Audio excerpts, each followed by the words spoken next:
Broadway ਤੁਹਾਡੇ ਵਿਦੇਸ਼ ਜਾਣ ਦੇ ਸੁਪਨਿਆਂ ਨੂੰ ਦੇਵੇਗਾ ਹਕੀਕਤ ਦੀ ਉਡਾਨ। आज का ये शो बहुत ज़्यादा इम्पॉर्टेंट है, खासकर जो लोग कनाडा ट्रैवल करने की सोच रहे हैं।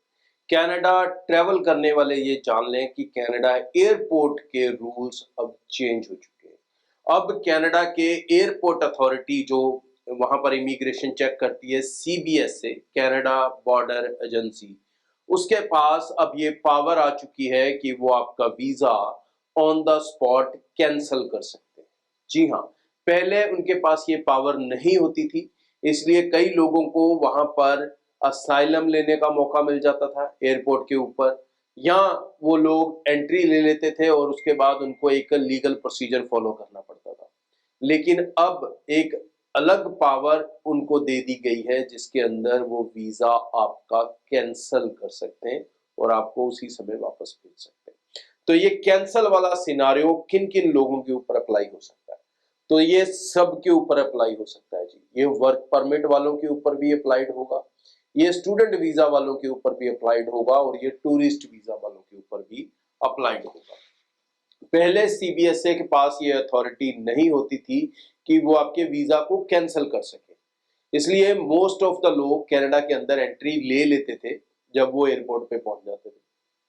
उसके बाद उनको कोर्ट की प्रोसीडिंग्स को फॉलो करना पड़ता था अगर उनके कोई डॉक्यूमेंट्स में गड़बड़ होती थी, या फिर वो असाइलम अप्लाई कर पाते थे।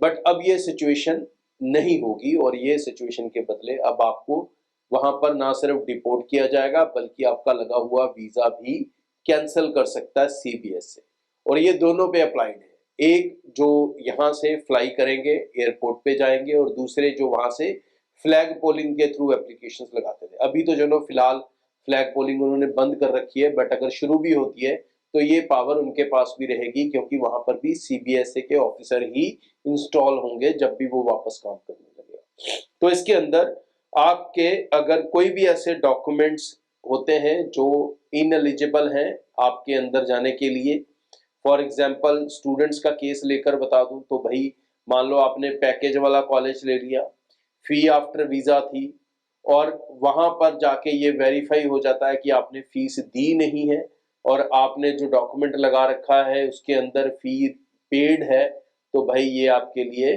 खतरने का घंटी हो सकती है और वो आपको ना सिर्फ कैंसिल करेंगे, असाइलम भी नहीं देंगे, डिपोर्ट तो करेंगे करेंगे प्लस वीजा भी कैंसिल कर देंगे, तो आप कहीं पर उसको जल्दी चैलेंज भी नहीं कर पाओगे।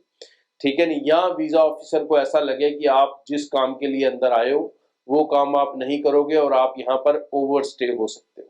ये अगर हम वीजा विजिटर वीजा वालों की ऑप्शन लेके चलें तो ऐसा सिचुएशंस उनके साथ खड़ी हो सकती हैं अगर वो वहां पर जाकर एक सेटिस्फाइंग आंसर वीजा ऑफिसर को नहीं देते। तो वीजा ऑफिसर को अगर उन पे शक होता है, तो उसे लगता है कि ये बंदा अंदर जाके नॉर्मल समय में वापस नहीं आएगा, तो उसके पास अब राइट है कि वो आपका वीजा कैंसिल कर सकता है। इसी तरह से अगर आपके डॉक्यूमेंट्स किसी तरह से फेक पाए जाते हैं तो भी आपके साथ ये हो सकता है। और अगर आप ये सोचते हो कि आप एयरपोर्ट पे जाओगे, वहां पर जाके पासपोर्ट फेंक दोगे या कुछ ऐसे कर दोगे और उनको बताओगे कि मेरे पास कोई डॉक्यूमेंट ही नहीं है तो मुझे स्टे दिया जाए, तो ऐसे केसेस भी नहीं होंगे, बिकॉज वो उसी टाइम आपके बायोमेट्रिक्स लेंगे, आपके वीजा स्टेटस को कैंसिल करेंगे और आपके पास फिर वापस भेजेंगे। तो कनाडा के अंदर अब एयरपोर्ट पे वही जाए जो पूरी तरह से प्रिपेयर्ड है, जो पूरी तरह से प्रिपेयर्ड नहीं है, कनाडा के अंदर एंटर करने की कोशिश कर रहा है झूठे सच्चे डॉक्यूमेंट्स के साथ, तो उस बंदे के ऊपर अब ये बड़ी प्रॉब्लम खड़ी हो सकती है।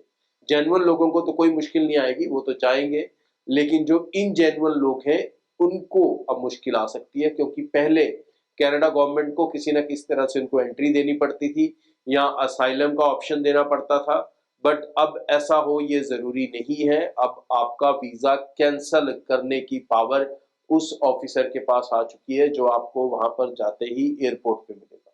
तो फ्यूचर के लिए ज्यादा अवेयर हो जाए, ज्यादा नॉलेज्ड हो जाए, किसी भी अरे गहरे एजेंट के पास अप्लाई करना, उल्टे सीधे पैकेजों में अप्लाई करना, उल्टे सीधे डॉक्यूमेंट्स के साथ अप्लाई करना, ये अब आपके लिए और आपके परिवार के लिए कितना महंगा हो सकता है, ये आप US से डिपोर्ट होने वाले लोगों से सीख सकते हैं। ठीक है नहीं, उन्होंने कितने लाखों का नुकसान किया, अपने करियर का नुकसान किया अलग से, और यहाँ पर पेरेंट्स का भी नुकसान किया अलग से, तो भाई आप ही समझो कि आप कितने नुकसान करोगे अगर आप ये गलत कदम उठाओगे। आगे भी इस चैनल के जरिए रेगुलर अपडेट आपसे शेयर करता रहूंगा, बट इस शो को आगे पहुंचा दें ताकि ज़्यादा से ज़्यादा लोगों को पता लग सके कि अब कनाडा एयरपोर्ट सिस्टम वैसा नहीं है जैसा पहले था। तो कभी भी किसी भी समय जहाज जो यूएस से आ रहे हैं वो कनाडा से भी आ सकते हैं। Thank you. ब्रॉडवे ਤੁਹਾਡੇ ਵਿਦੇਸ਼ ਜਾਣ ਦੇ ਸੁਪਨਿਆਂ ਨੂੰ ਦੇਵੇਗਾ ਹਕੀਕਤ ਦੀ ਉਡਾਨ।